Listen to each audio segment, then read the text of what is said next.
کہ میں اور مفتی اسماعیل قاسمی صاحب دلی جا کر وزارت اقلیتی بہبود جناب کرن رجیجو سے ملے اور یہاں پر ہم نے زمین بتائی کہ ہماری ان سے نمائندگی یہ تھی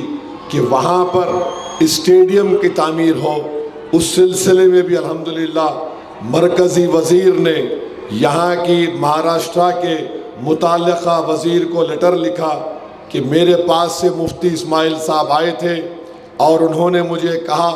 کہ مالیگاؤں میں اسٹیڈیم تعمیر کرنا ہے، اگر یہاں کی مہاراشٹرا کی حکومت فوراً پروپوزل بھیجائے گی تو ہم اس کے لیے پیسہ دینے کے لیے تیار ہیں۔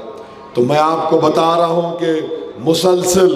مالیگاؤں کے سلسلے میں جو بھی مسئلے مسائل ہوتے ہیں مفتی اسماعیل قاسمی صاحب سے میں برابر رابطے میں ہوں۔ یہاں کے پاور لوم انڈسٹری کا مسئلہ آیا، ہم جا کر متعلقہ وزیر سے ملے، اس پر بھی یہ لوگ انگلیاں اٹھائے کہ دیکھو ان کے ساتھ جا کر ملے۔ ارے دیوانے، ہم کو منسٹر کی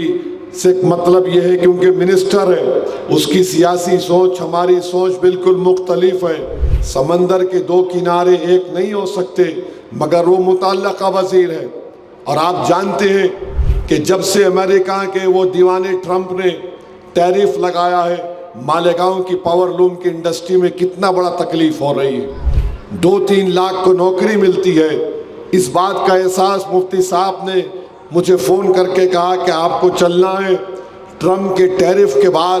بہت مشکلات بڑھ رہی ہیں۔ ہم جا کر اس سلسلے میں نمائندگی کیے اور پھر جا کر انشاءاللہ یہ فروری میں پارلیمنٹ کا جب سیشن دوبارہ شروع ہوگا، پھر سے میں اور مفتی اسماعیل صاحب جا کر انشاءاللہ تعالی اسٹیڈیم کی کارروائی کے سلسلے میں اور مالیگاؤں کے پاور لوم انڈسٹریز کے جو مسائل ہیں اس کے تعلق سے بھی بات چیت کر رہے ہیں، اور ہم کو امید ہے کہ انشاءاللہ تعالی ہم کو کامیابی ملے گی۔